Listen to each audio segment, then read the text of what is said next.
am putting some washer fluid in. Getting ready to start my Sunday. Oh. And then I gotta put some coolant in also. It's a little low, not bad. When I was at the shop the other day, I got 2 bottles of washer fluid and got my oil and coolant jugs filled back up. I'm going to put the other one in there too. Be right back.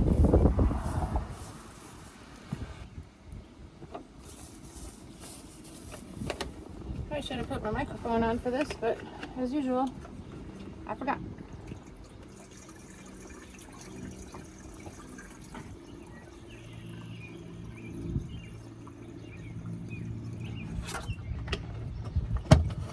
Didn't take it all, but most, about half. Alright. Belts are looking good.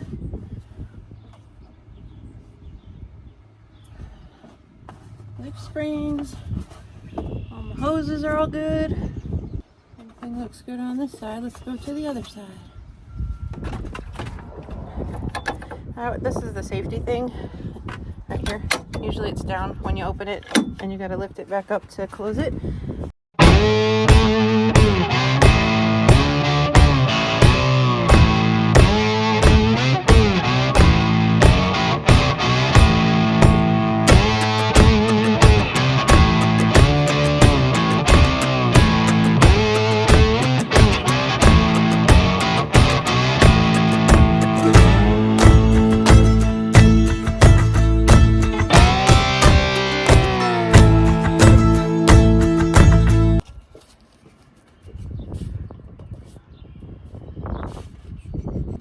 I do need to add coolant. Check the oil first. Put it first and then put it back in and check again. And we are good on the oil. Alright, I'm going to get my ladder and put some coolant in. And yes, I need a ladder because I'm short. This is my little ladder. And I climb up here. And I move my jug to right here. And then I hold on to the mirror and up on the tire. Most of the time I'll clean the windows while I'm up here, but I did it on Friday and they're pretty good still. And if you hold the bottle sideways, it won't glug glug glug. It'll pour nice and smooth. I don't need all that much. And there we go. It's filled to the cold line on the coolant tank. Put the cap back on. And we are good to go. That's where the coolant goes. There's the coolant reservoir over there. It's not too hot out here right now. It's a little breezy, which is good. Get in my box. Get in my box. Don't go nowhere. Alright, I got some washer fluid left. We're good there. Always carry a funnel. And put the coolant away. I keep a box in here. Put everything in because 1, I don't want it leaking all over. I like to keep my stuff clean. And 2, the box kind of absorbs anything that might come out of the bottle or it'd be leaking out of the cap or whatever. Alright, so we're gonna get going. I'm gonna close up my hood. It's just a little 2-step granny ladder, but it works just fine and it fits in here.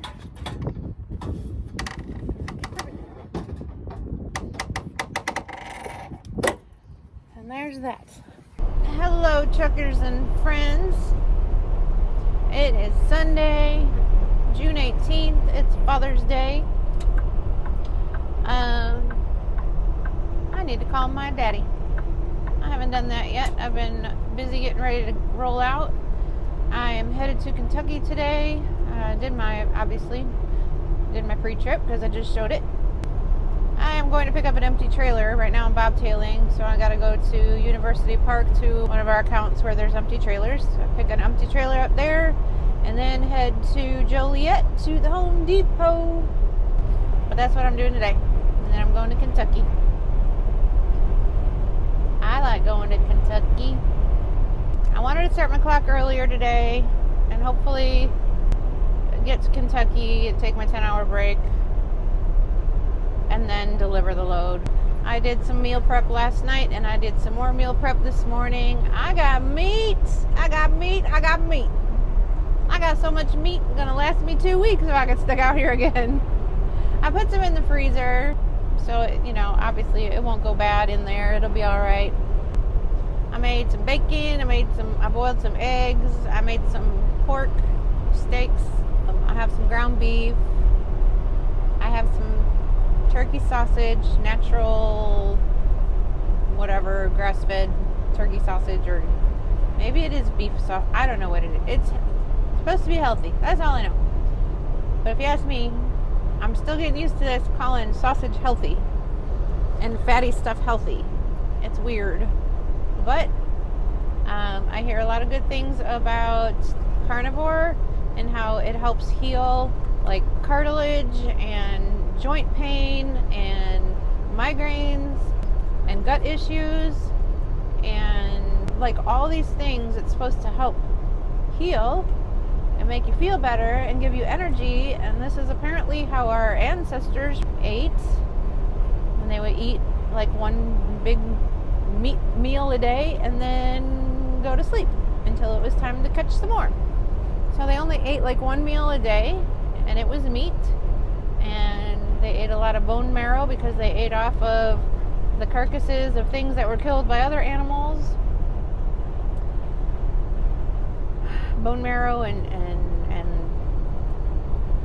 brain and gizzards and things.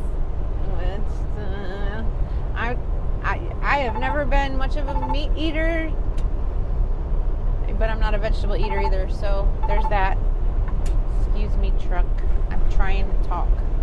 I'm trying to get used to the meat thing and the eating beef, butter, bacon, and eggs is what my diet is, and I'm slowly cutting out all the crap, slowly cutting out all the sugar. It's been okay. I don't have as many cravings as I used to, like I said in one of my previous videos, which is nice. And when I do eat, I can eat not very much, and I'm stuffed, like so full and satisfied. Like they said to eat until you're comfortably full, and that's what I've been doing, and it lasts forever. I don't feel hungry, an hour later like I did on all the other crap, which is good, because when you're out here on the road, you don't want to be hungry. That's the last thing. That's the last thing you want, is to have to stop and go buy something or make something, or it's like you want to just keep rolling. At least I do anyway. I weighed myself this morning. I am not very happy with myself right now. When I got back in the truck, it's hard to sit here all day. 14 hours, 11 hours of drive time, 14 hours of work day, sleep in here, eat crap food, eat truck stop food, bring whatever you can with you, and sometimes you have time to make it, sometimes you don't. Then you end up getting truck and talking. Then you end up buying stuff anyway, which is not good for the paycheck either. I hear you. I'm listening. Shoosh. It is what it is. It's not easy out here, but I got rid of all of the snack food that does not belong in here. Oh, there's a carnival at the... That looks like a whole bunch of bouncy houses. That's the weirdest thing I've ever seen. Is that the newest thing? A bunch of blow-up toys people can't get hurt on or fall out of? I've never seen that. Is it new? It was just like a whole parking lot full of bounce houses and blow-up slides and rubber things. Our kids are fragile these days,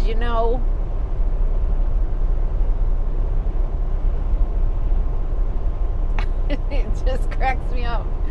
Yo, you're raising a bunch of sissies. My kids, man, were out riding dirt bikes and jumping over each other off the ramp and playing in the dirt before video games. They are part of the video game era too, but they didn't get trophies for participating. They got trophies if they won.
Father's Day to all of you out there. All you pops, all your dads, all your daddies. I hope you're all having a wonderful day and enjoying the day just like you want to.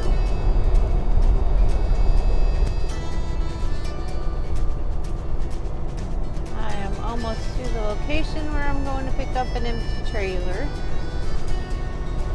Which I'm just taking this empty trailer to Home Depot and I'm going to drop it and then I'm going to pick up a preloaded trailer.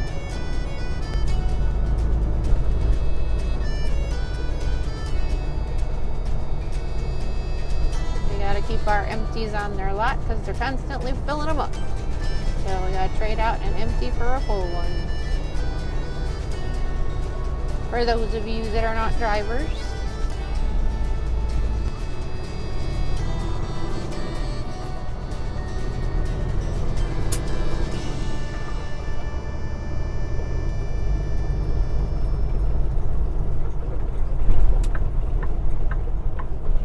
The Clorox Company. They say this is University Park, but on the maps it comes up as Moines. Come on, truck. Maybe it's the driver. Come on, driver. Oh, this entrance is bad. Oh, this entrance is bad. Oh, this entrance. All right.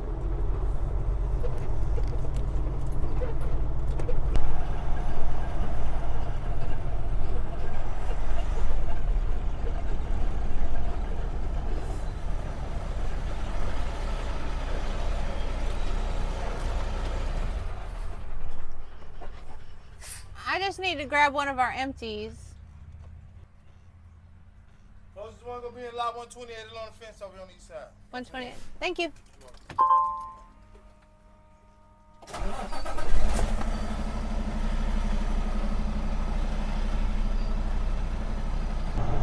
Looking for an empty.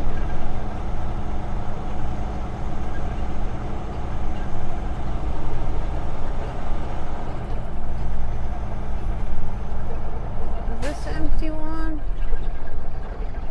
I don't know. 28, he said. There's 128. Hi.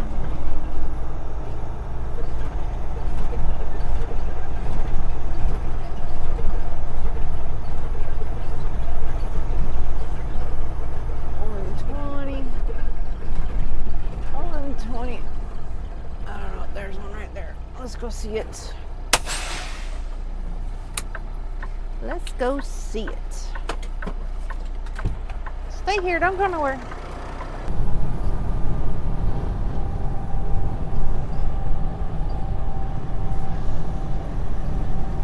I'm headed over to Home Depot Distribution Center. Just got my empty trailer a little bit ago.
Through here on 71 in Kentucky.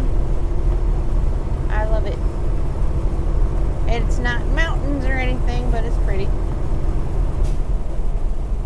Little hilly. This is I-71 north in Kentucky. Heading to Milford, Ohio.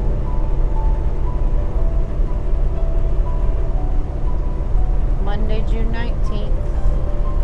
10:57 a.m. Just delivered to Home Depot in Louisville, and now I'm going to Milford, Ohio to deliver the rest of this load.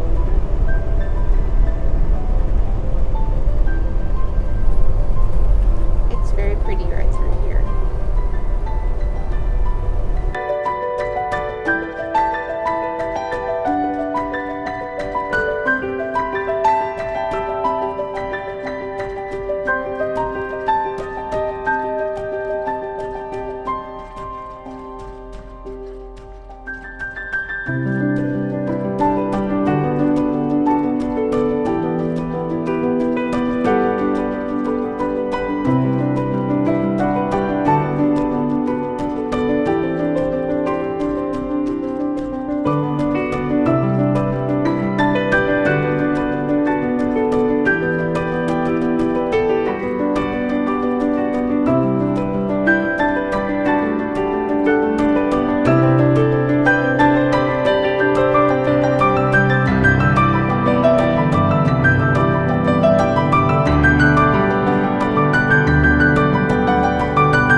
not very heavy, so I'm staying in 13th gear.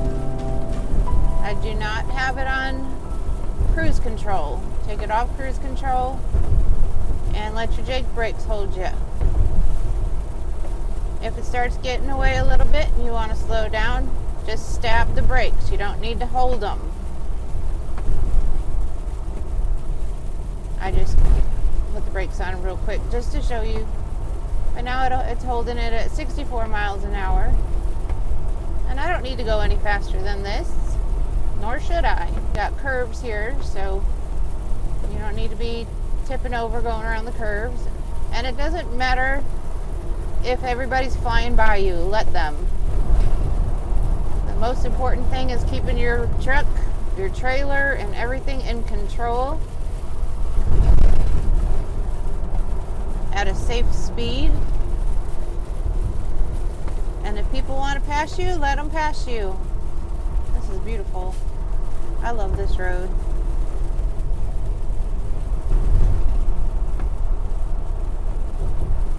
If you feel like you're going too slow, it starts to even out a little bit. Step on the gas a little bit. It might even out like this and then hit another downhill. So you don't want to just gas it back up and get back up to 70 or whatever speed limit is. Just take it easy till you know for sure. Because once you get that truck rolling, and if it's a heavy load, it'll be a lot harder getting it slowed down to get down that next hill. There's no reason to hurry. Take your time, enjoy the ride, be careful, be safe, watch yourself, watch everybody around you. If you're in the right gear going down a steeper grade, it should be the same way. You don't have to really touch your brakes. You got the Jake brakes holding it back, or your engine brake holding it back for you. And there should be no reason for you to step on the brakes, but do it if you have to. Just don't hold it there.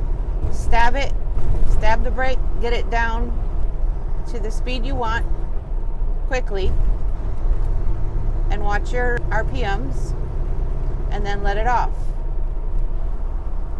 And keep repeating that as needed.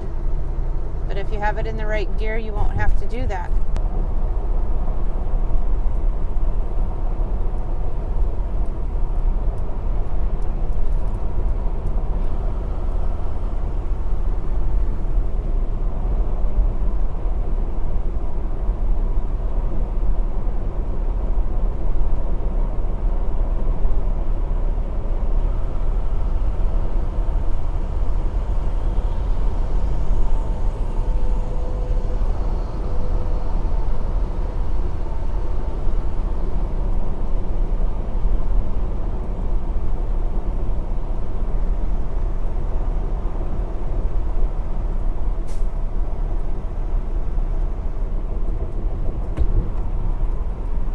Witnessed an accident, an SUV. I don't know what happened or how it happened, but they spun out somehow.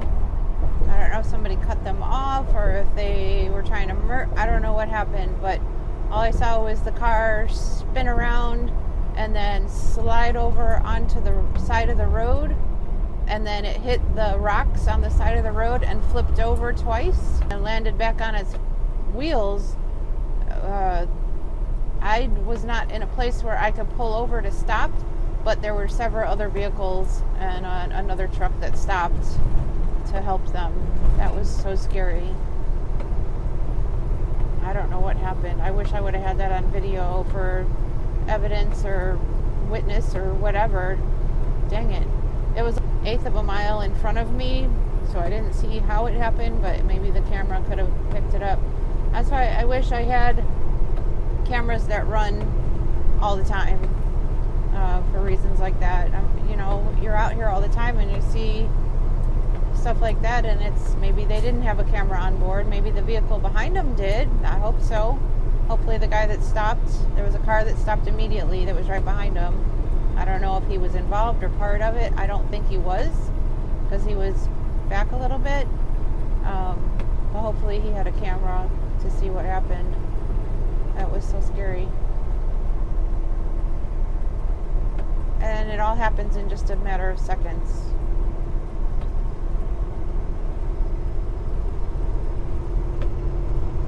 You just never know, guys. You just never know. Traffic was a little clustered up right there, so I'm surprised there wasn't another vehicle involved. I don't know what happened. That's why I stay back here in the gaps. You're safer in the gaps. You can see what's going on ahead of you. So what if you're driving slower? It doesn't matter. You're safer. And that's what I'm talking about, being a paranoid driver.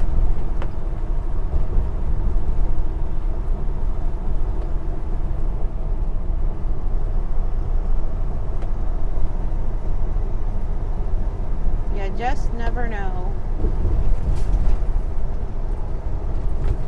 The vehicle in the accident came across my lane, and had I been, 100 yards ahead, you could be right in the middle of it. You just never know. And if it would have hit any other car, it could have been, several car pile up at that point.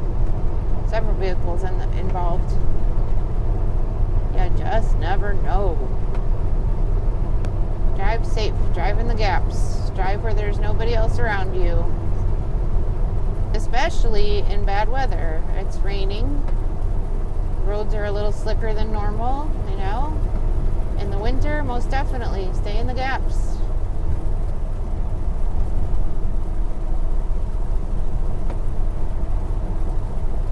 Best advice I can give you.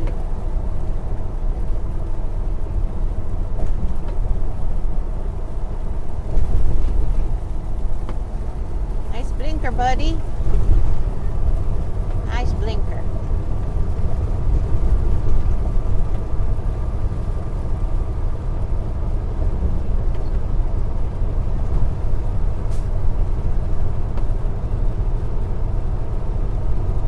Man, that was crazy.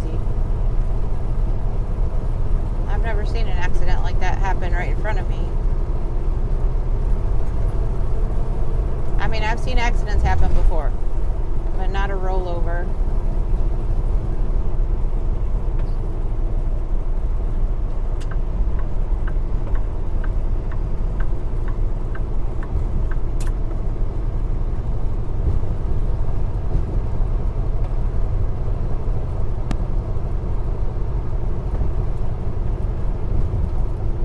Weird to watch it when you can't hear the noise from it.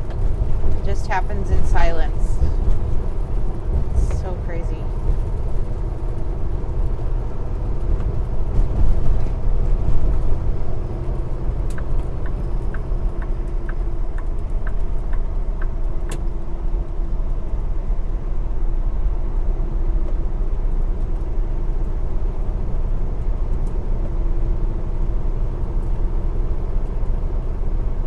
Anybody know of a camera that I can have running constantly?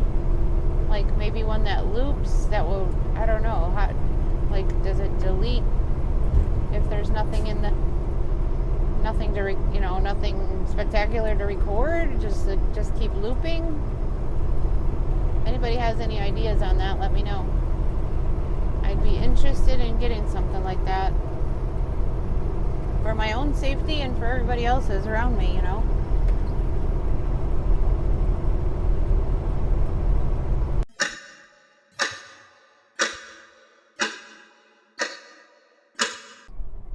I'm on I-80 in Iowa.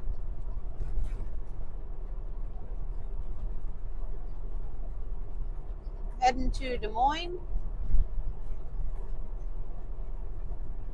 to drop off a couple of forklifts.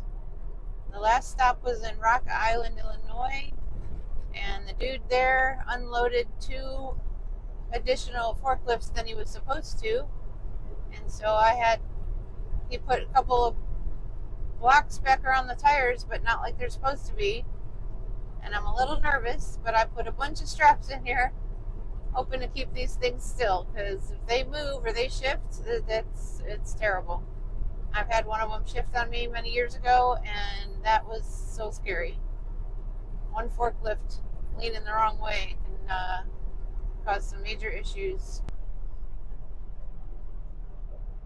I just want to get these damn forklifts off this trailer. I got 10 straps in there all together, and I hope and pray to God that they will stay where they're supposed to be and that they don't do any damage to these forklifts.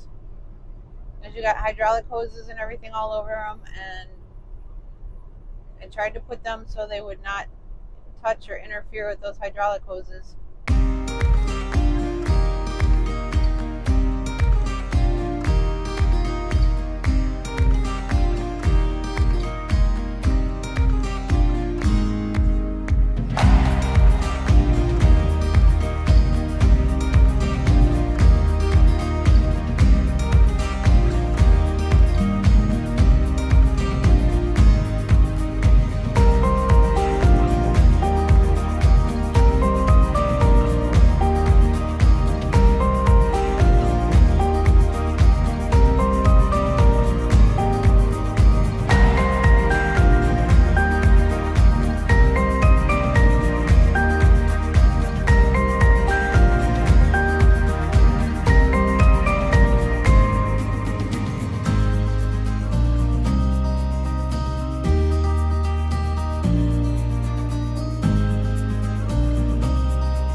Hello, truckers and friends. forget what day it is. When I turn the truck off, I can't look right at the date and say, hey, it's whatever date. It's the 21st, Wednesday, I think. And it's been a rough few days. I spent the night in the ER last night. Thankfully, I was able to go home to spend my 10-hour break. And I had one of my boys take me up to the urgent care, which worked out fine because I got right in. I didn't even have to sit down. They took my information. They're like, come on back. So I went back because the day before I was writhing in pain. I had kidney pain. My right side pain was really unbearable. It was awful.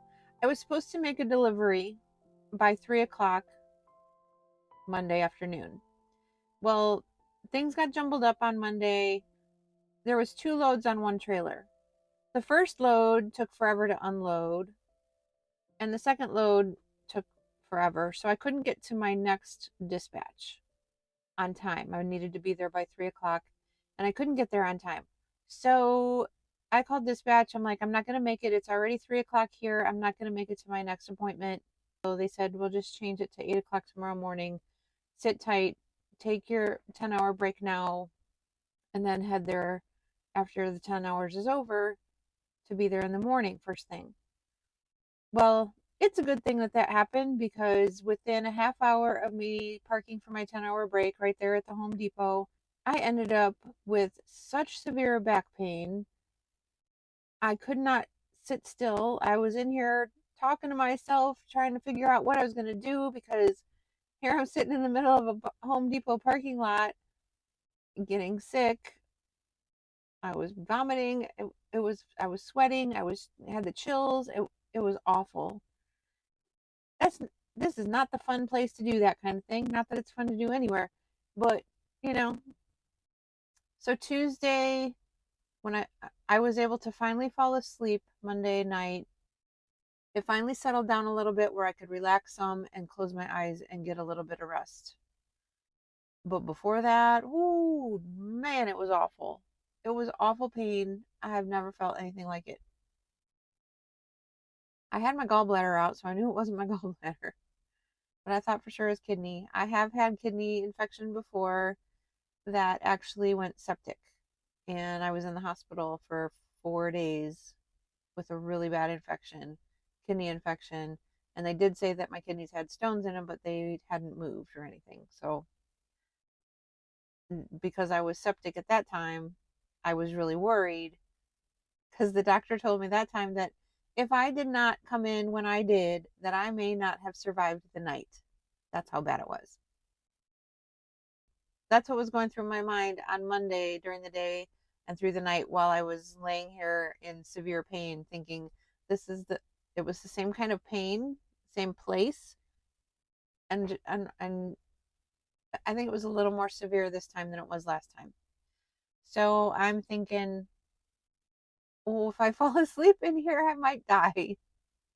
It's a terrible thought, but it was going through my brain. It was going through my brain, and there's nothing I could do about it. There was an urgent care probably a block and a half away, but I couldn't even walk there because I was in so much pain, and I thought for sure I'd be like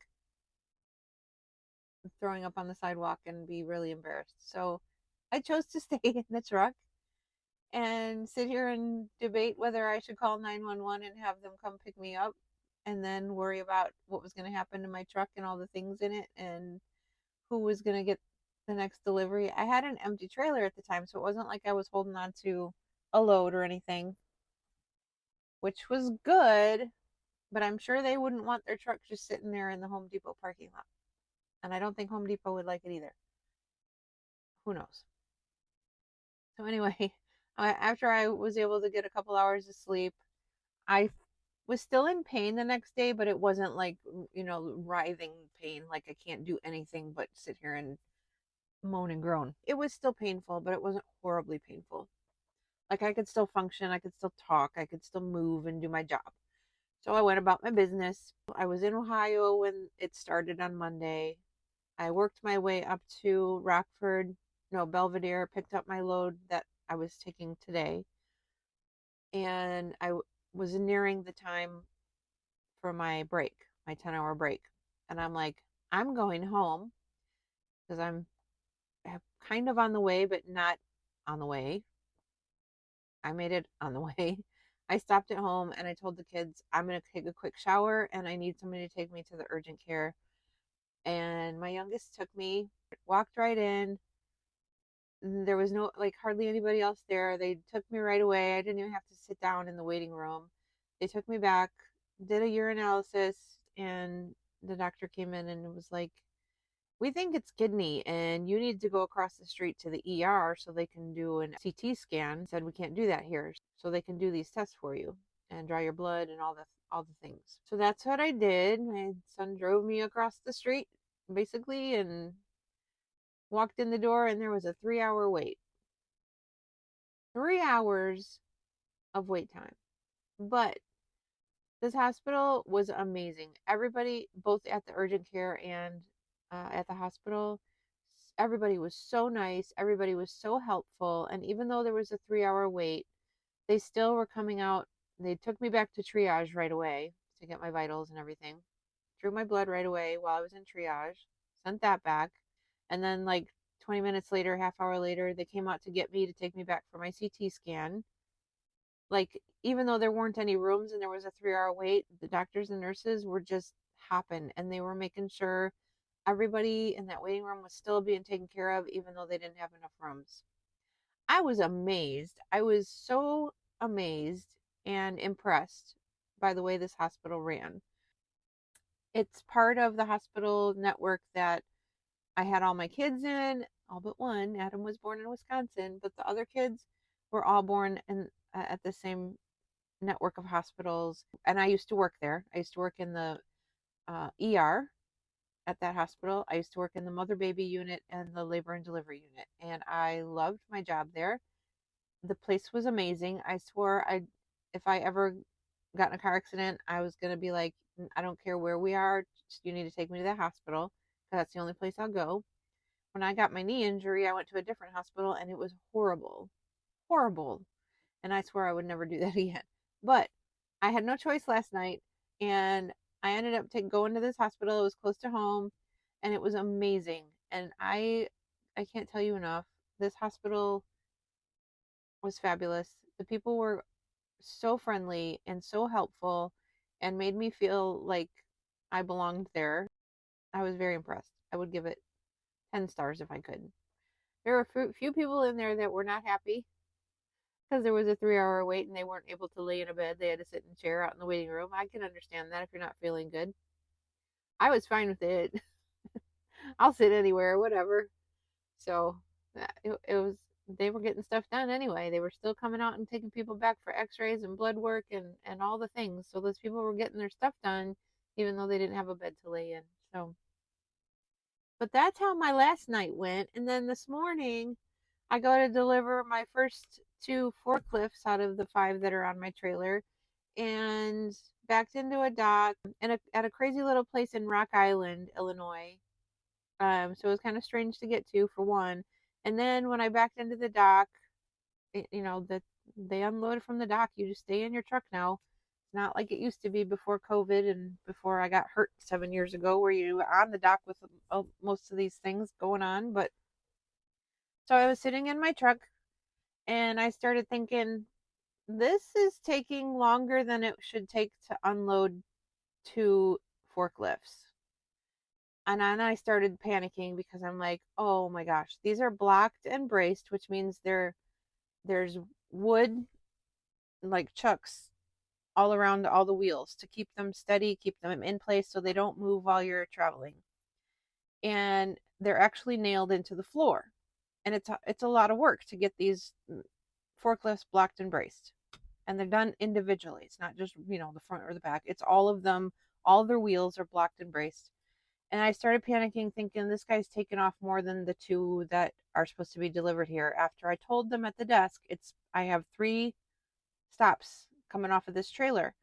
And so, you only are getting 2 of the forklifts that are on there. And he was like, oh, yeah.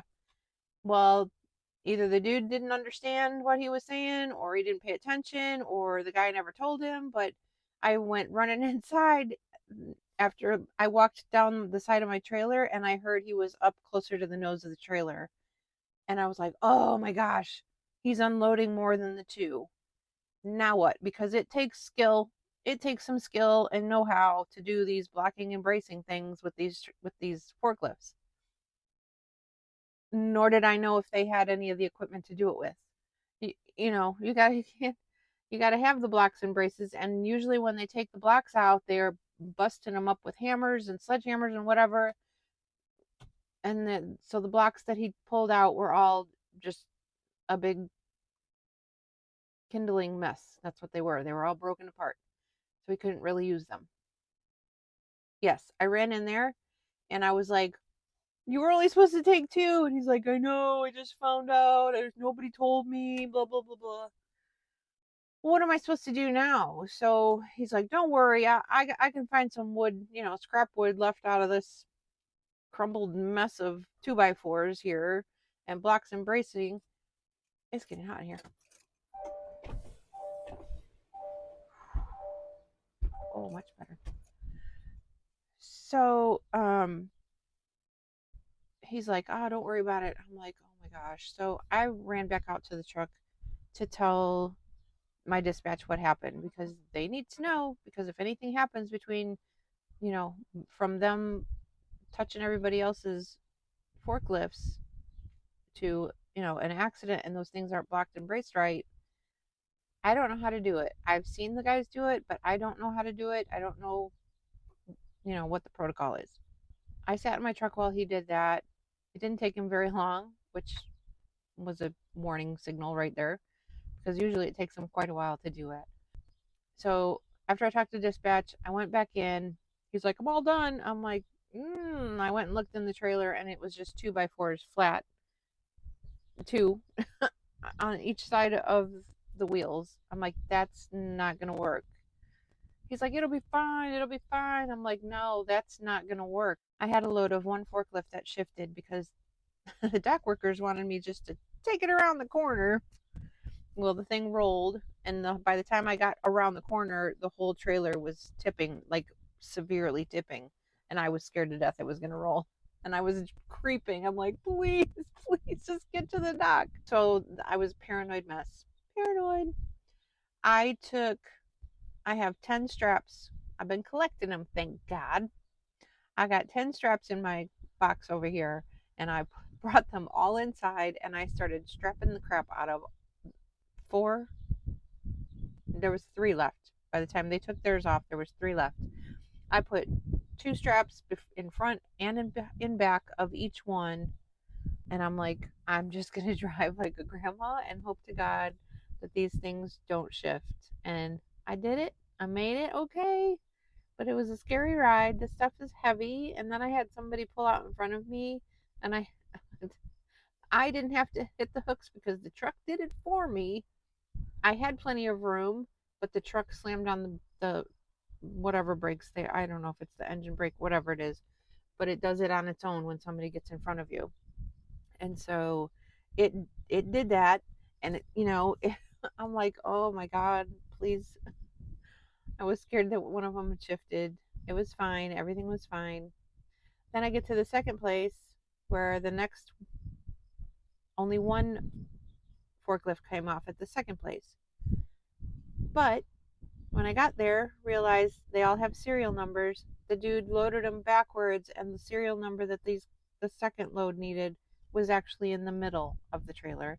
And so we had to unblock, which was fine because they had to unblock and unbrace the crap that he did and all the straps, take the last one off to get to theirs in the middle, and then they were nice enough to block and brace the remaining 2 forklifts.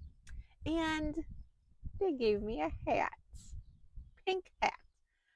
Clark forklift. Those guys were amazing. They were so nice, super duper nice. They could have had a fit after seeing what had gone on, and that the ding dong before had unloaded their stuff. But they were so nice. So nice. I highly recommend them. If anybody needs forklifts, if you need anything, let me see what their actual company name is. Clark Lift of Des Moines, Iowa, on Euclid Avenue. Fabulous people. It's a family owned, established in, what does it say? 1917. The young man that blocked and braced my forklifts for me and got the trailer unloaded was the grandson of the gentleman that started it way back when. So it was his grandpa. And he was the one that was out there um, unloading the trailer and doing all this work. So not only did he block and brace somebody else's forklifts that he didn't have to, he could have just been like, not my problem. He took all, the other guy left all the nails in the floor, all the broken pieces all over the floor. This young man took out all the nails for me, swept the trailer, took care of all the blocking and bracing to make sure that it was safe for me to take it to this next, which is 4 hours away. I was amazed. I'm like, that is so sweet. He didn't have to do that. He could have been just like, no, you better, I don't know, hire somebody to do it for you or figure it out yourself. Bye. Give me my forklift. I'm out. But he didn't. He was so nice. So very, very nice. I'm if anybody needs forklifts, go to them because they were so cool. And everybody there was so nice. I walked in the front office to figure out where they wanted me to go. And the gentleman in the front office was like, hi, super nice people. The parts manager came out and he was, they were all super nice people. Go to them if you need a forklift or whatever. Oh my gosh. But that's the kind of day I've had. So after that, everything was fine. I got to wear my pink hat all day. I feel like I'm sunburnt. I don't know.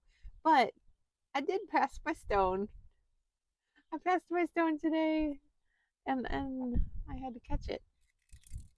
It's in there. I have to send it to the urologist. Like you really needed to know that. But that's how my week has been so far. It's been crazy. That breeze feels so good right now. I'm still in a little bit of pain in my back, both sides actually. They did find I have a kidney infection, so I'm on antibiotics. And last night I got an IV with antibiotics in the IV with some mild pain meds. I told them, don't put me on anything that's going to interfere with my CDL. I'd rather be with nothing. They were like, nope, you're good. But they said it wouldn't interfere. So that's how I spent my last 10 hours. And now I'm tired and I'm ready for this 10 hours. I am in Sioux Center, Iowa, and it's beautiful right here. It's really beautiful. Even though I'm in a gravel yard across from a couple warehouses, and I'll show you.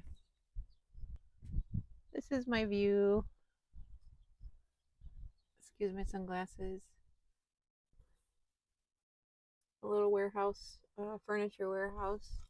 And then over here, just a dirt lot. But I don't mind.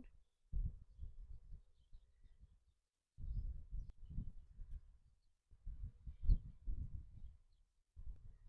pretty.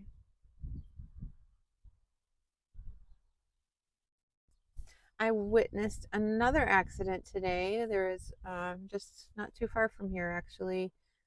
There's about a 5 or 6 mile stretch of construction on 75 North, and there was one of the construction dump trucks was coming to. It was rush hour traffic. Construction dump truck was going to turn into the construction zone, and there was another accident on the southbound side. Apparently those people were too busy watching that accident because it involved an RV and a semi and a car. Didn't look terrible, but it was a fender bender, and they were probably all looking at that one. And then there was a 3-car pileup right in front of me. This is why I stay in the gaps. I create a gap if there isn't one. And I'm sure it pisses people off that I don't snuggle up to the person in front of me, but this is exactly why. Because although I only had 2 forklifts on here at the time, they're still heavy. Um, there's no reason to be snuggled up with the buddy in front of you. There's just not. And that's why. 3 cars in front of me, slam, slam, slam, right into one another because they weren't paying attention. Everybody was okay. They all jumped out of their cars. Of course, it was 2 lanes of traffic running side by side, and nobody could go anywhere. They were smart enough to move their cars over to the side somewhere. But now you had 2 accidents, one on either side of the highway in that construction. I was glad that I was at the front of the line so I could get through there as soon as they pulled their cars over. I'm like, everybody was fine. They were all walking around. I made it here before my hours were up, and now it's my 10-hour break, and I'm gonna go eat some meat. Actually, I haven't eaten anything since Monday. That's the last time I had a meal. I haven't really had an appetite, but I'm wondering if part of this isn't from switching over to carnivore because I have started doing more of the carnivore and less of the carbohydrates and sugars and things like that. So I am transitioning from the junk food junkie over to the carnivore. But I did lose 3 pounds on Monday. 3 pounds in one day. That's how bad it was. So I'm wondering if part of this, the kidney pain or the kidney stones, has anything to do with carnivore. The way I felt on Monday, I felt like I was getting the flu. So I'm wondering if the keto flu or the carnivore flu is not a real thing. Not sure if it had anything to do with it, but even if it does, I'm going to muscle through it because I think it's going to do me good. I can already tell a difference in my joints. They don't hurt as bad. I did have a migraine last night at the hospital, which was, I think it was a combination of the lights and the noise, and there was a screaming drunk man there that was very loud. I'm thinking maybe the carnivore flu, keto flu, whatever they call it. If you're cutting back on the sugars and the caffeine and all the crap, I'm sure your body's going to react somehow. So I think I'm going through a little bit of that too, on top of a kidney infection and kidney stones. So it's been fun. It's been a whole lot of damn fun. I'm mad because there's fly in here now. Ooh. Suck him up with the sucker. Where'd he go? He ran away. He ran away. Fly, you just went out. He came back in. All right, I'm going to go. Enough babbling. I know, you guys, I'm sorry. I tend to babble a lot, and usually not about anything intelligent. uh, is this right for me? I don't know. I'm surprised you guys are still watching, honestly. Okay, I'm going to go. I'll talk to you later. Bye.